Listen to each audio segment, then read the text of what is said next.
Hey everyone, welcome back to Electoral Dysfunction, the show where comedians and experts debate the news of the week from the safety of their quarantine.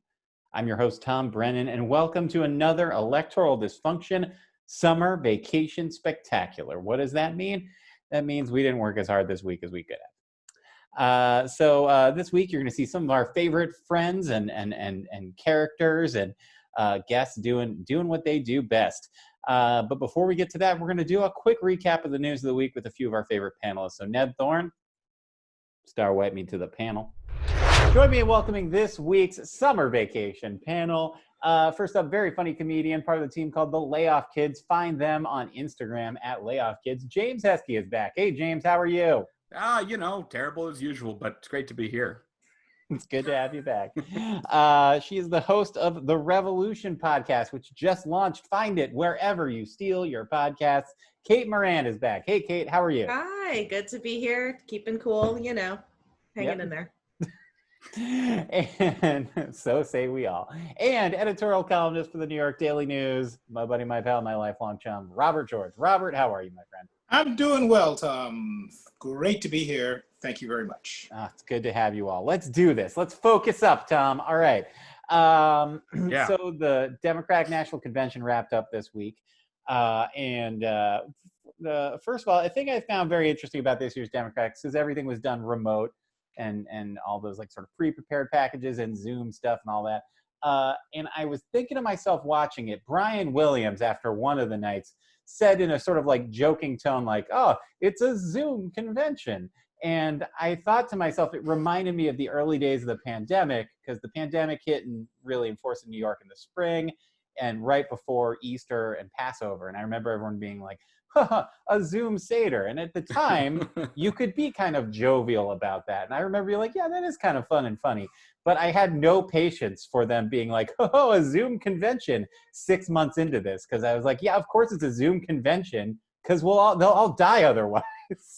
Like 8 years ago, Herman Cain was a viable presidential candidate. This year, he died because he went to a political rally. Like at this point, I was like, Zoom's not funny. It's like, this is how we not die in this moment in time.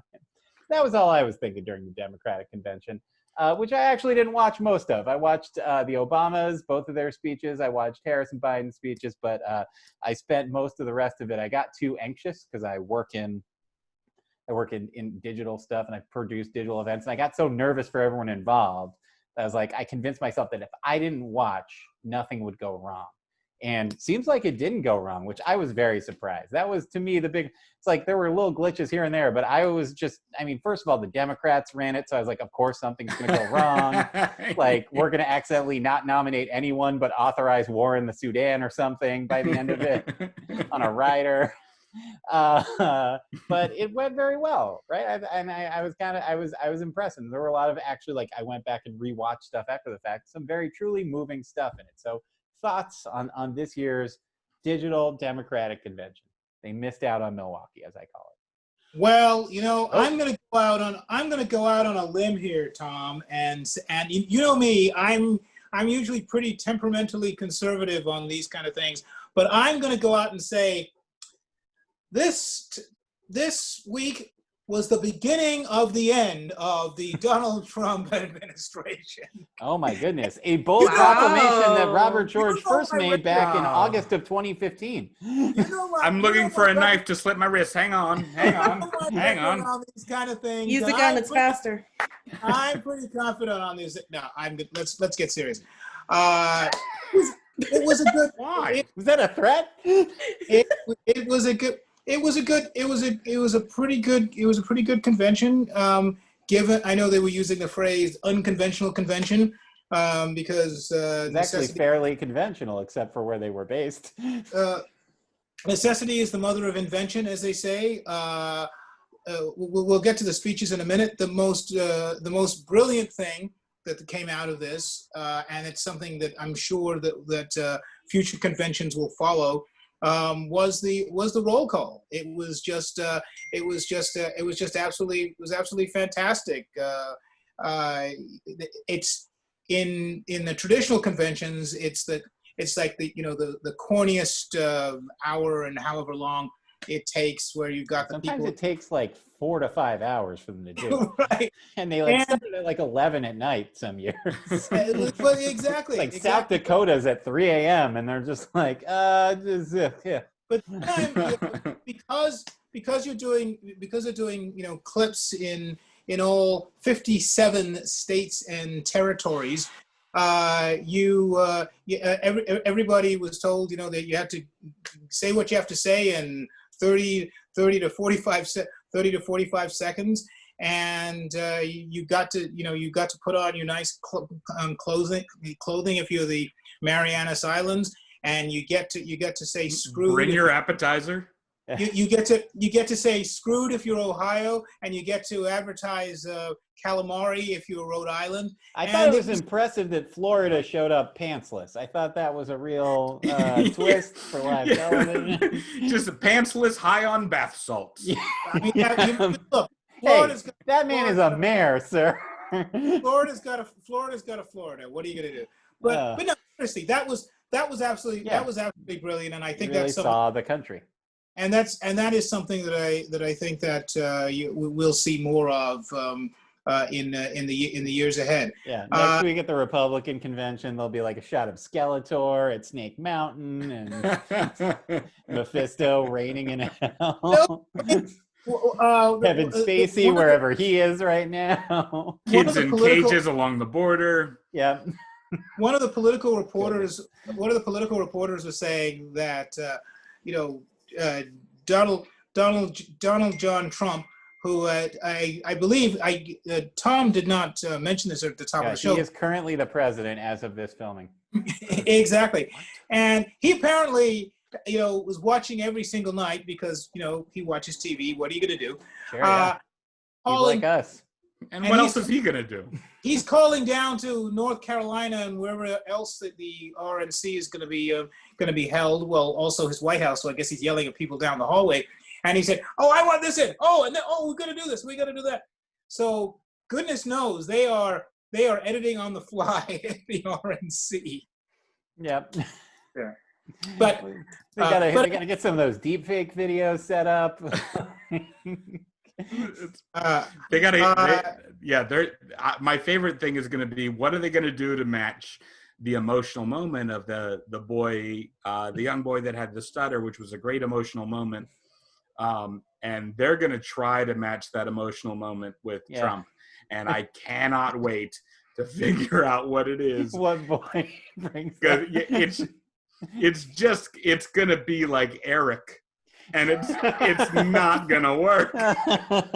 This boy. Is it bad that I'm like so liberal, I'm socialist, but I didn't watch the full DNC. Who watches anything live anymore? But I want to watch the RNC live just because I feel like that's gonna be so much more of a garbage fire. I can't wait. Yeah. No, it's going to be, look, 4 years ago when he wasn't president, Ted Cruz threatened him from the stage. like it was like, that shit was crazy 4 years ago. And I can only imagine this, they're going to eat someone live. And tear an old lady limb from limb. I mean, because all of these things kind of merge into one another over the years. I can't remember whether it was 2016 or whether it was 2012, where the Republicans had to shrink the convention from 4 days to 3 because there was a 2008. What was it? 2008 or was it 2000? I think both times they actually had to because it's hurricane season. Because of a hurricane. Oh, not because no one wanted to be in it. No. Well, there's that. Yeah, I love because the Democrats shrunk it to 3 days too, and I feel like everyone's reaction was I remember feeling like everyone in the press being like, "Oh no, what are they gonna do?" And I feel like the rest of us were like, I guess they just put some reruns on. I don't know. Why does it have to be 4 days? It's a lot of stock footage and meaningful voiceover that I feel like can be cut. The roll call was an hour. Who watches anything that's an hour anymore? I don't know. It's just make them TikToks, I mean, Robert especially can tell you, I feel, and anybody who's ever worked for the party, the people who work for the party itself are not the best and brightest who work in politics. They are. I represent that remark, man. I'm just saying. When I was working there, I had it all on the ball. Oh, There are good people. I'm sorry, Mr. Quayle. Where did you want me to put your luggage? I apologize. I'm sorry. There are good people in the parties, but I'm just saying, in general, the people who work like within the, because I worked very low level on a few campaigns, and it was just like I just remember the like working within the parties. I'm like, you guys are the dumbest people we have to deal with. Like, what are we doing here? Yeah. Like, how? And I'm sure it's the same with Republicans. I'm sure it's exactly the same. In fairness, I was back when I was at the RNC. My first time around at the Republican. Well, when I say RNC, my first big job in Washington D.C. was working for the Republican National Committee, which is RNC, and then I got to go to a couple of. That's Quayle looking for his bags. Go ahead. Go ahead and take it. I got to go to a couple of conventions at the other RNC, the Republican National Convention, and when I did that, I was working out of the what do you call it, the finance division, the fundraising division. The third convention I went to is when I was working for the aforementioned Newt Gingrich, and that was kind of a neat experience. That was '96 when Bob Dole was the. You were a wife wrangler for him, is that right? You're just. Oh, I'm sorry, Robert.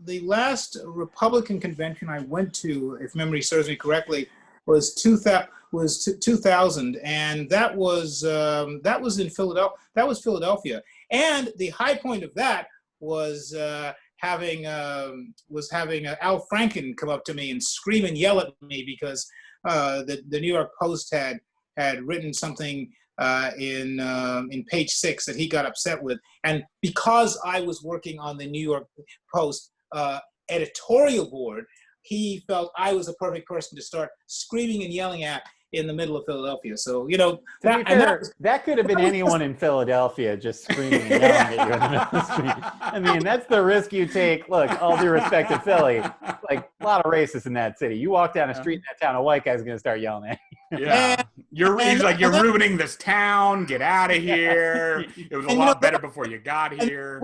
And that was back when Al Franken was just a pervert. Actually, that was well before he was. It was well before he was a senator. I think it was when he was just like an asshole guy on Air America. So it was a while ago. It was a while ago. Anyway, but there are some hardworking young kids working some of those conventions. Some of them, they're not all brilliant, but some of them are. Actually, some of them are, and some of them go places. Well, like, I'm just saying the higher ups, the people who stick around, like high levels. It's like you're not. These aren't the. Part is true. That's what I'm saying. It's more like the high level people are not. You if you're still there when you're a high level person, it's because you couldn't get to a better job somewhere. But also, I would say to Kate's question, also, like, I don't know why there has to be 4 nights of televised stuff. But it is like, like what we see as the televised speeches, but in the daytime at all these conventions, and I apologize, Kate, you may know this, but I had not known this before. Nothing. We did a series of shows in Philly during the DNC in 2016, and so I managed to sneak into not the speeches, but the other side of the convention where the business is going on. And it is like a convention. And like there's, they have like a show floor. Can you get a swag bag, walk around? Yeah, kind of. There's breakout rooms where there's sessions going on, and like people running campaigns will go there to get resources and volunteers and sort of pitch their local race. But you're like, hey, our local race is out in Fishtown here in Philly. Like, I know you're really all in for this, but we could use volunteers and that kind of thing. So there's I'm having conference going such a fucking aha moment. they're literally conventions. I did not realize this until just this moment. It makes the stock footage and slideshow aspect makes so much sense now. I used to work in corporate convention like events land, and it's basically that, hell. except for the presidential candidate and down ballot races that need help. It's like American Flag Go, Children's Choir on deck. Yeah. It's like, gross. Now it makes sense why prostitutes do so well. It's like Yep. San Diego. It's like San Diego or New York Comic Con without the cosplay. No, wait, there is cosplay there. Yeah. It's exactly the same. Yeah. It is exactly the same. And by the way, I will say Yeah, this. so That's why you mean Joe Diamond Biden and was dressed Silk as will be there. Sailor Son. Sorry, what? Go ahead. Diamond and Silk will be there. Yeah. The one thing, and this is if I can be allowed a semi-serious Sure, please. I'll mute myself. Well, thank you. I appreciate that. One of the things that we do lose out in this new virtual reality, where all of our interaction is either just on the telephone or via Zoom, the things you miss out on at the conventions are some of the same kind of things you miss out when you're at work. Those what's not happening so much on camera, but behind the scenes, the schmoozing, the camaraderie. Once the session's over, you're going out for drinks with people. The networking. That's where somebody who lives in Montana is getting to meet operatives in Florida and New York and stuff like that, and maybe making contacts that can help them along in their career. And obviously that stuff. That's the. Now, if you're some of that is happening in Charlotte next week and happen in Milwaukee this week, but a smaller amount because, it's the people who have to be there who were there for that. Yeah. Wow, that was really hard to not crack a joke while you were saying all of that, Robert. Yeah, well, no, I understand it. I mean, if you're not invested into working in politics, it all sounds like complete and total bullshit. And it's very easy to mock. But just as you said, it is like a convention. If your interest is in comic books, or if your interest is in television, or if your interest is in tearing healthcare away from millions of people, then get your ass to Charlotte next week. No, but the actual conventions, the things that bring New York City, hundreds of millions of dollars, and which won't be happening for several years. Those are part of the social economy of the country, and it is a little bit of a shame. I mean, I feel sorry for the people who would have been working for 3 or 4 years trying to put these things on, and then it ended up becoming this. At the same time, the people who did put this on this week deserve to be commended, because again, it's so many things could have gone wrong, and there were glitches here and there, but those are the kind of glitches that happen in a live broadcast, nothing major, and it's pretty impressive. Yeah. I want to talk a little bit about I'd say the speeches everyone's talking about this week. First of all, I'd say were Michelle Obama's speech, Barack Obama's speech, and Joe Biden's speech. Kamala Harris's as well too, but even so, it was the two Obamas issuing sort of their most overt criticism of Donald Trump pretty much ever. People shocked and appalled that a president would criticize his successor, which is very funny to me when you look back on some things that why would a president wrote about themselves in the 1800s. How could one president criticize his successor? Donald Trump would never. Yep. There's not a critical bone in his body. Can you imagine if he loses? There's not a bone in Donald Trump's body. Exactly. That's what I think. Can you imagine what every day of our lives are going to be like if he loses? My God, it's going to be almost as big of a nightmare as him winning. Well, he can at least mute it, except his words won't have power anymore. Yeah, he won't have the nuclear codes anymore. Yeah. Well, the problem is, Tom, his words will not have power in the context of what you were suggesting. That he can get some general to go take out some Iranian leader or something like that. That is true. He will have a hell of a lot of power in terms of activating his masses at different times. Yeah. He'll have power over the craziest I'm people okay you with face. that. I don't know, Yeah, man. I know some of these people. I went to high school with some of these people, and I am anxious now. Let me put it this way. If I'm on the he, alumni list. if he was able My address to, is there. if he was able to send people, if he was able to start talking about, liberate Pennsylvania, liberate Michigan, Minnesota, that kind of stuff, and you have armed militia showing up in Capitol buildings in Michigan and California and some of these other places. He'll still have that power once he leaves office. And as I said once before, the country is in for several years of social unrest, and that is true regardless of who wins in November. So that's very true. Yeah, but that's a lot of what I think Michelle Obama's speech on Monday kind of nodded to a lot of that. And she had that line of, if you think it can't get worse, like it can, which I thought was, it's weird. I literally said that 4 years ago. Yeah. I said that. Yeah. I was canvassing in West Philly and I was like, it's going to get worse. Please vote. First of all, I shouted at the TV, you stole that from Kate, Michelle. Thank you. So let's get her. She does this to me all the time. This is now an anti-Michelle Obama podcast. No, please I'm just kidding. It's not. Please don't. And not only that, but all those vegetables we want to eat. She and Joe Rogan are on the same network and have the same influence. Anyway,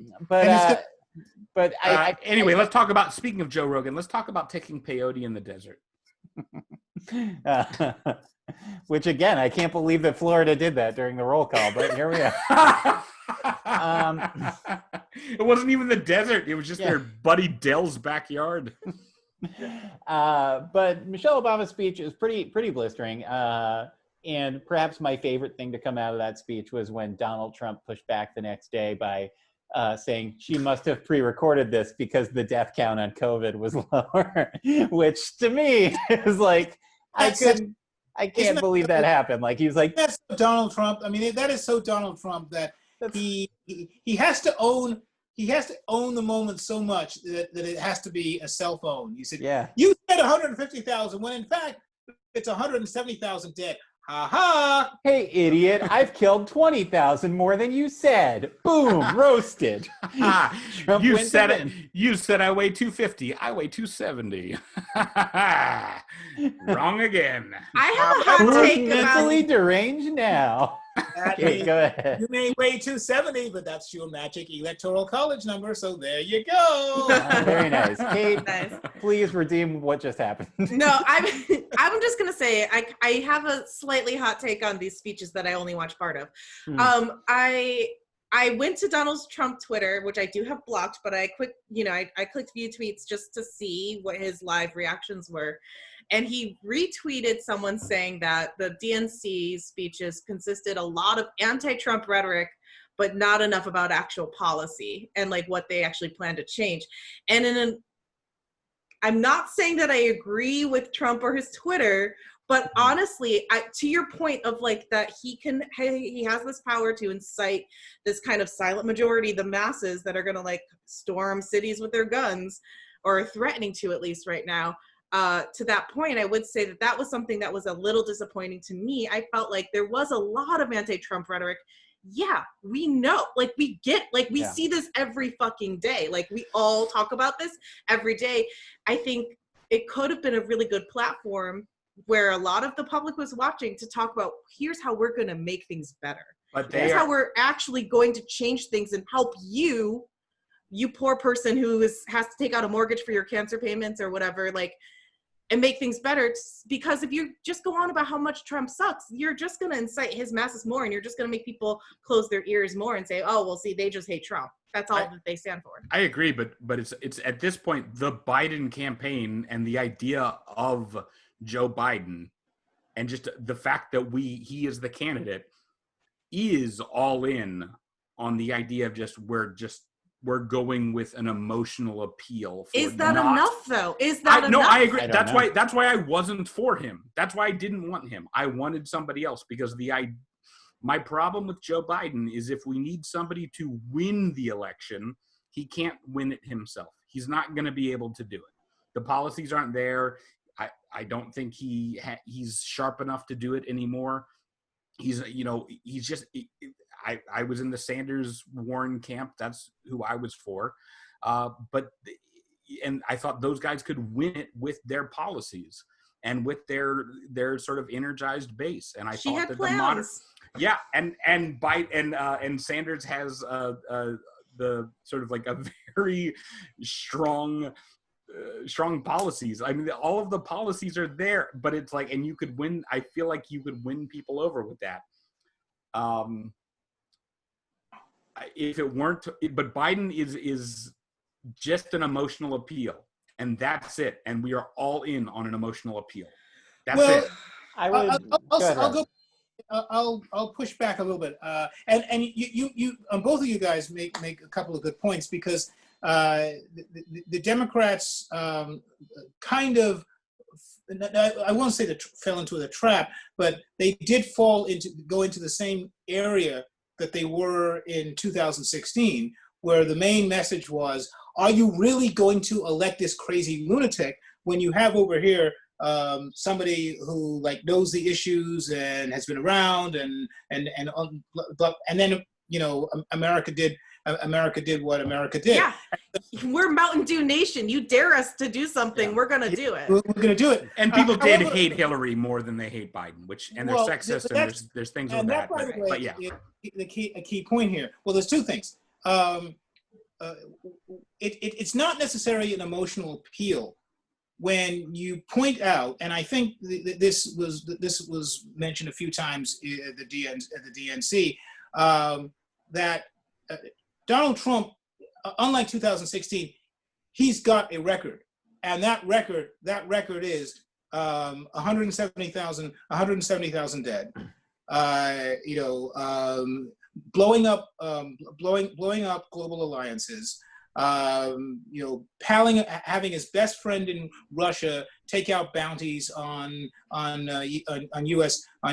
military. And by the way, I'm really glad that Biden put that into his into his speech. So the main goal for the party that's out of power is to present the indictment against the party in power. And I think actually the Democrats did that. Now it does start getting fuzzier as to you figure out exactly what build back better means, though it's nice and alliterative, and it is better than what Hillary had, which was together. Stronger forever, or stronger together, or something. Pokemon Go to the polls. Yeah, exactly. So I think in one sense, I mean, what you say that it's an emotional appeal, but it is also kind of a fact-based appeal. Yes, because we love those here. Well, I mean, but I'm saying if okay, go ahead, Tom. Sorry. I would push also just to say, like, I think all elections are emotional appeals. I think part of why Bernie Sanders took off, like this time around, I think had a stronger campaign than he did 4 years ago. Like, I think he really tied his policies to emotional arguments more so than he did 4 years ago. And like, I think Biden can deliver an emotional argument better than, like, I say this as one of the world's great Hillary Clinton apologists, like a little bit better than she can. Like the speech he gave on Thursday night was like one of the most emotional things I've seen delivered by an elected official. Like, I think that's sort of the emotional appeal is what Democrats didn't do a good job of articulating it 4 years ago. I think they had it 4 years ago, but I think we kind of stumbled around. And when people were like, well, are you so sure? We were like, well, we don't know. So I think I do think like that is a difference maker. What I'm saying is that like if you look at the issue with that young boy with the stutter, that I thought it was an incredible moment. Braden Harrington. Braden Harrington, great moment. And I have zero doubt that Joe Biden legitimately cares about this boy, like, and boys like him. I think if Bernie or Warren were in that position, they would care about that boy in the same way. The difference is they would present it in a way where they would talk about what they would do in terms of funding programs to help speech therapists. And there was nothing in that with what Joe Biden did. It was all about how Joe connected with this boy. And that is super important for Joe Biden to be able to connect with this boy. It's so great he could connect with this boy. And we miss that. However, for me, I want to hear about, and this is me who is not a great consumer, but I want to be able to hear about him talk. I want to hear about the what are they going to do for speech therapists? Like, how are we going to connect with guys who can't make it to a rally with their 13-year-old kids, for a kid in the inner city? It's broadly connected to healthcare kind of stuff. Yeah. Right. Sorry, it's Norman Rockwell marketing. You know what I mean? Like, it's cute. It's a nice picture. It's like when I used to read my grandma's Reader's Digest on the toilet. It's like, yeah, that's meat. It's like chicken soup for the soul. Okay. But like, I'm sorry, I guess at this point, after especially like this pandemic, how much it's affected everyone and the resurgence of the Black Lives Matter movement, I guess I'm at a point now in as a constituent that I want more. Is that, I want more from my party. I think we need to do better. I think we need to work harder, and I think we need to serve the people more. And I think I'm going to vote Biden Harris. Of course I am. But I think just Trump is not strong enough. And I'm worried, and I'm disappointed. I'd like to add, I mean, you guys are three smart Democrats, exercise about these Let's things. not spread rumors. Well, let's not spread. I object to 2 out of 3 of those words, and I'll let the listeners guess which ones. One question. Why does your party seem not to care at all about the courts? I mean, if there's one thing that has kept a sizable chunk of Republicans in with Trump, a sizable section of the party that hate his racism and hate his craziness and all this other stuff, but they support him. It's the fact that they know he's filling all of the courts with various conservative lawyers and judges and so forth. I didn't hear 4 days. I didn't hear a Democrat bring it up once, and I'm wondering, why does your party not, particularly given that Ruth Bader Ginsburg cannot stick around until she's 100 years old? I think she can. Counterpoint. Counterpoint. It's not fair. To a historical character by the name of Krang, the living brain from the Ninja Turtles. He was a brain in a robot suit. If he can do it, RG. But I'm really. I forget how to do her initials. If there's one really significant difference with how the two parties see their approach to politics, is that Republicans, it's like, courts are in like the top 2 or 3 reasons why they vote for who they vote for, and it barely comes up in conversation with Democrats, except for if RBG goes into the hospital. Speaking for myself, I really stopped caring about the courts once they canceled night court. So I'm, Also, the way you say your party feels like kind of like aggressive. By the way, this general emotional reaction from us, this is why we don't care about the courts. We're easily thrown off our game. The thing I can say for my friends, though, for real though, is that the courts have very little impact on their day-to-day lives, and that they don't. Except it does. They don't. They feel do. No. They Talk don't about see it. criminal. If you guys are really I understand what you're saying, but they're not. But my friends, as far as what they care about, as far as like paying their bills and just trying to get by on that, they don't see the courts and court actions on their day-to-day lives, and they don't really care. My friends don't care about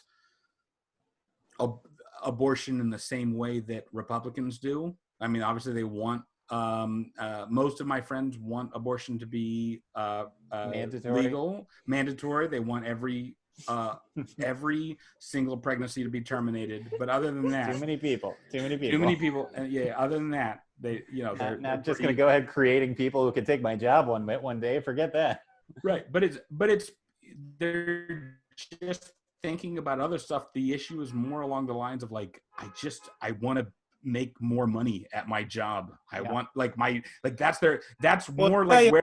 If you're a Democrat, if you're a Democrat, and I agree with you. I'm just saying where their thoughts are. If you're a Democrat, and one of your concerns or one of your issues is voting rights, and you don't realize the connection between voting rights and the courts, I'm sorry, I can't. But I think an RBG also sides with like I like RBG, but she's also you know what she should have retired 10 years ago, and she also sides with money interests a whole bunch. She's not some liberal purist. She can kind of go fuck herself sometimes, and like I don't love her. She's all right. You take that. Hold on, let Kate finish. I'm using RBG as an example of like the most. But you're talking about all courts and like not just the Supreme Court. We're talking about like legal. Yeah, I agree. I'm with you, Robert. I'm just saying this is why more liberals don't care. Is they're like they don't. It's not like they're not in church caring about like gay rights and abortion rights. Like that's not the number one thing on their mind. The way it is with Christian conservatives, in this kind of weird hate way that it seems to be. Your sort of constitution. Yeah, it's kind of this. It's a weird like anger way that it is with the right, and for I think for a lot of liberals, it's not that anger like fuck, we got to get rid of this thing, and it's not. I don't know though. I think maybe our groups are different of who we hang out with, but nope, I think it's all about me, baby. I'm right 100% of the time. Yeah, spoken like a white man. Logging off right now. How do I leave? I will say though that I think that's one of the silver linings and benefits though that is coming out with the social justice resurgence of the movement is that people are looking now at local offices, at district attorneys, at police chiefs, where like names and numbers of these officials are being passed around. Where before I think maybe like we weren't. You're right. Like that was not something that we were necessarily really paying attention to. We were more, I think people cared about gay rights, people cared about women's rights, etc. But on a more kind of large, vague Supreme Court scale. And now I think the focus, at least in my, echo chamber, has been about let's look at local officers. Like let's look at city councilors. Let's hold district attorneys accountable. Let's hold assistant district attorneys accountable. Let's look at the judges who are letting these cops who are murdering people go, like without a single indictment. Like let's actually put community leaders in these positions now. And I think, make change at that level, because that's really, I think, the most effective way to make change. I think that we've learned as of this year, the federal government does just a lot of harm. I think one thing too is that so much of, and this is just a theory, I don't have any demonstrable data to back this up, but I think part of I think you're starting to see movement on the court, and part of that is because we've had, a decade plus of a very conservative Supreme Court. And I think, and I would say that because I think part of why the courts are such a big issue to the right is like they have so many cases that they lost, under more liberal courts in like the 70s and 80s that have really spurred them to take action. I think we got lazy because we didn't have to deal with the repercussions of the court. Good point. No, that's very like it's not lost on me that like you've seen a little bit is a swing. That's a great after point. Citizens United, you've seen like on the left a little bit of a groundswell, and then after the Kavanaugh hearings, you're seeing even more of that. And I think it's like it takes losses to get people to really care and notice about the courts, because before that, exactly as James said, you don't really notice the impact. Yeah, I mean, basically, I mean, Tom, that's a great point. Basically, the modern social conservative movement basically came out of Roe v. Wade, and I mean, it was from that loss that you started to see more and more focus on the courts, and then in particular, speaking of losses, not a court case loss per se, but a Supreme Court nomination loss of Robert Bork in the 1980s. That became sort of the bloody shirt that the conservatives used. And then, oh, by the way, the other one. Who kicked Bork's ass out of contention? A little guy from Delaware / Scranton by the name of Joe 800 years old Biden. And the other. That's the only Supreme Court thing we should talk about with Joe Biden. Look, and man. by the way, the other loss. The all-time winning coaches have the all-time losing records usually too. Robert, go ahead. Let us finish. The other loss that spurred conservatives in this direction was David Souter. He was a Republican appointee who within a couple of years after, let's see, he was appointed by George H.W. Bush, and the person who vouched for him was Bush's then chief of staff, John Sununu. And the conservatives realized that he became within just a couple of years a staunch voter on the left. He became one of the top for his 10 or 15 years on the bench. He ended up becoming one of the most reliable progressive justices. And from that moment on, between that and losing Bork, the movement conservatives just got more and more ginned up about getting their people on the court, and that energy is still going is still going today. So yeah, once you get that fifth or sixth vote to get rid of Roe v. Wade, then you guys will be really looking to the one thing I'll say is get some court. Say if we get the presidency and the Senate, there are a lot of old Republicans on the right wingers on the Supreme Court who are looking to retire apparently. So if things go our way for 4 or especially 8 years, it could be literally a 7-seat. Well, that's why. Don't tease a girl. I'm just saying. Now it's Biden, so he's gonna nominate fucking moderate. So fuck it, who cares? But well, the thing is though, that's why this particular election is so important, because if Trump wins re-election, RBG will retire within the next year or two. Breyer that's a nice way to put it. Well, one way by choice, hopefully. One way or the other. Breyer's up there. So if you take those two out, Alito wants his way out apparently, and you've got but the thing is though, 7,000 years old. I'm just talking about if Trump wins, there is a good possibility he could get 4 picks in that next 4. Whoever it is could get 4. James, you still have that knife handy? So, but speaking I know, but the difference. You see, the difference is if it's a difference between who gets to replace those. Obviously, if Biden comes in, Breyer and RBG leave one way or the other, he gets 2 picks. The status quo stays the same. It's what happens when the justices from the other side of whoever the president is, when they retire, that's when it gets really interesting. Yeah. And Why again, else? Yeah. Go ahead, sorry. Harry Anderson, who played Judge Harry Stone on Night Court, is dead, so I'm no longer invested in who would replace them. I take that back. Yes, You can't go ahead. Yeah, Well, I don't even understand why Okay. we still have like life's terms for Supreme Court justices. What that, the? by the way, is an interesting question. Well, and they I'm have been handed divine right of the kings, Kate. You know, there Oh, is. fucking You like. might be right. There is actually some. It's very much a minority, but there are a handful of people, even on the right, who wonder about the. Well, actually, it's people who are like really pissed off at John Roberts right now, but that's another story. But there are those people who He think zigs when they zag.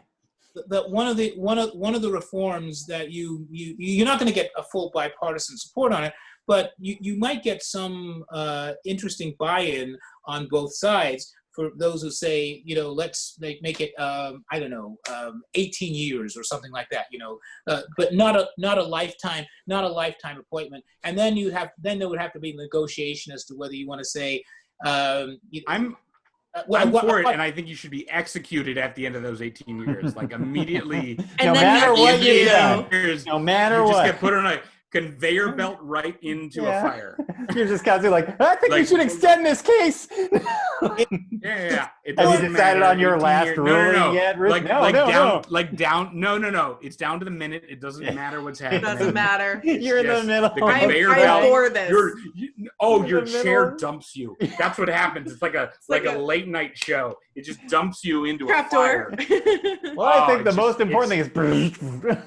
Yeah. Sorry, next. So I think we're going to leave it there, except to say that next week the Republican National Convention is coming digitally to our country, with some offices in Charlotte being. Yeah, digitally grab them by the. Yikes! All right. Okay. All right. Show's over. Good listeners, Um, Robert pointed a finger. Yeah, for the listeners. Now that I'm sure every listener needed to know that. had to- Any thoughts in advance of the RNC? How bad, on a scale of 1 to 10, how bad do you think it's going to get next week? Do you remember? Do any of you watch Parks and Rec? Yep. Do you know that? Only the first. Okay, well, this is not Oh, for you then, Robert. the But there's worst an season. episode about the yes, the worst season. But there's an episode about the Unity concert. I think it's end of season 4. Yeah. And Jeremy Jam, council member Jeremy Jam, comes up to Leslie and says, "Hey, we're holding a secession rally. You like the band Poison? There's a cover band out of Muncie. I think we got the bass player." That's how I think the RNC is gonna go. Yep. Oh man, Scott Baio and a bass player. So, And- in other words, you're just basically saying it's going to be a mixture of secession and poison, is what you're saying, Kate, right? That's going to be. Whoa, yeah, look at you pulling that out. Very nice. Wow. All right, finally, all those improv classes paid off. I think. Well, here's what's going to be James, weird is take it I over. think everybody's gonna. It's going to go terribly, but everybody will hate watch it. So it's going to get a lot of big numbers. So Trump will be like, most watched convention of all time. So And it's like, successful. yeah, but it'll be a dumpster fire, and people will just be making fun of it, like, but 10 gajillion views. Like, yeah, but all right, fine, And- whatever. Except for Melania's Trump speech, where she says that Donald Trump can't grow into the presidency because Yeah. of his leader. On that note, we're going to call it a day for this panel. Thank you so much, panel, for joining us. Thank you, James Heskey. You're welcome. Thank you. Thank you, Kate Moran. No problem. Thank you, Robert George. And we'll be right back. Kenny McGregor here, proud Republican and resident of the great state of Minnesota. Let me tell you what's been bothering me this week. Oh, so much. I've been watching this Democratic National Convention, the DNC, or as I like to call it to my friends, don't negotiate country. You're turning us into a socialist state, and I won't fall in line. You try to make me give up my rights so everybody else can have their rights? Well, I worked hard. I worked hard to get those rights. And if you want them, you're gonna have to get them out of my hands because I'm clutching to them. I'm clutching to them real hard. The red, white, and blue goes through my veins, baby! Don't cross Connie McGregor, you liberal sluts. Thank you very much, Connie. That vaguely threatening speech will be maybe the least threatening speech at next week's Republican National Convention. That's it for this week's show. I want to thank everyone who was a part of it. Thank you, James Heskey. Thank you, Kate Moran. Thank you, Robert George. Thank you, Megan O'Malley, a.k.a. Connie McGregor. And thank you very much to Ned Thorne, Joanne Harris, Declan Shalvey, Jordy Belair, Kevin Scott, everyone who helps us put this show together every single week. Now, to play us off, I'm going to send it over to Queens for the three-peat. My old buddy, Mr. David Wade. Ned Thorne, star wipe us to Queens. Hi, guys. Dave from Queens here once again to close out Electoral Dysfunction. Thanks to Tom once again for the opportunity. These are a blast to do. And I hope everybody's enjoying their summer so far. I know it's not what we all hoped it would be, but hopefully you're having fun and you're doing it safely. So with that said, this is a little song about accountability, and it's called Pin This. You can't pin this on me. Lessons from an old damp place, humbled and old. You can't pin this on me, but you'll try anyway to hide the fear that you know is inside. But your horses are bolted, but fly away, be on your lonely way, fly away, to that pretty, pretty sky, fly away, but don't you plan to stay. Time that you believed in ghosts. You can pin this on me. I was the one hoping for all to get a fair shake. You can't pin this on me, but you'll try anyway. Goodbye. Your tricks won't work this time. But the wind is still blowing. Fly away to where the demons play. Fly away to that pretty, pretty sky. Fly away, but you can't get away.